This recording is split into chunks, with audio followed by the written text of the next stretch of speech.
Okay, Assalamualaikum dan salam sejahtera. Hari ini kita sambung kepada aplikasi elektrolisis dalam industri.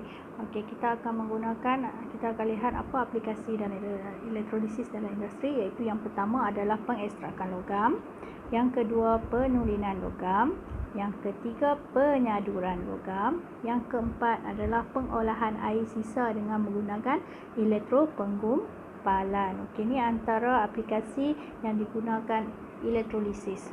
Okey, kita tengok pengekstrakan logam.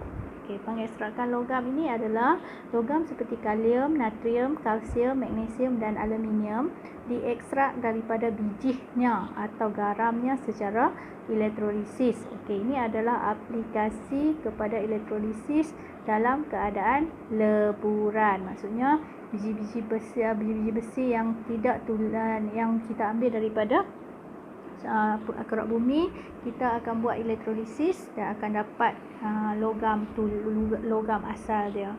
Okey, contoh seperti kita ekstrak biji timah. Okey, next penulinan. Okey, penulinan ni untuk kita dapatkan logam yang tulen. Ini kita menggunakan aplikasi faktor jenis elektrod. Okey, jadi dekat sini dalam penulinan logam yang tidak tulen dijadikan sebagai anode, manakala logam yang tulen dijadikan sebagai kathod. Sebab dalam faktor jenis elektrod, anode akan ditukarkan kepada ion dan ion tu akan bergerak ke kathod untuk dijadikan logam. Okey, jadi semasa proses elektrolisis, logam pada anod akan melarut ke dalam elektrolit membentuk ion. Inilah yang tadi. Okey, ion ini akan bergerak ke kathod untuk dinyahcas dan terenak pada kathod sebagai logam tulen. Okey, next.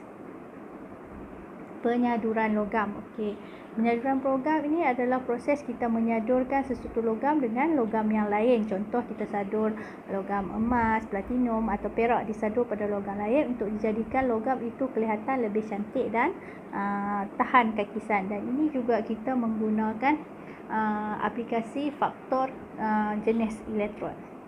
Logam yang hendak kita sadur, kita akan letak di kathod dan logam penyadur letak di anode. Okey. Pengolahan air sisa dengan menggunakan elektropenggumpalan. Okey, elektropenggumpalan adalah satu teknik yang inovatif untuk merawat air sisa.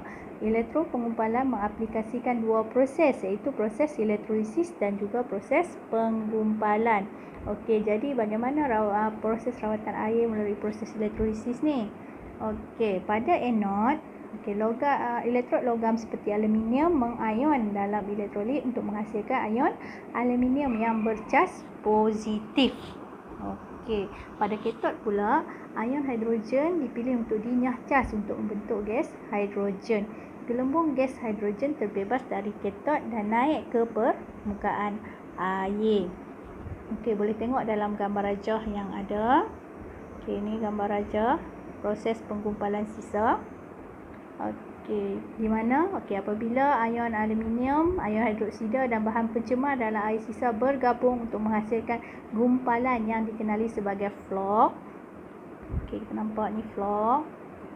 Okey, flock yang terperangkap dalam gelembung gas hidrogen yang terlepas dari kathod dibawa naik ke permukaan air. Nampak?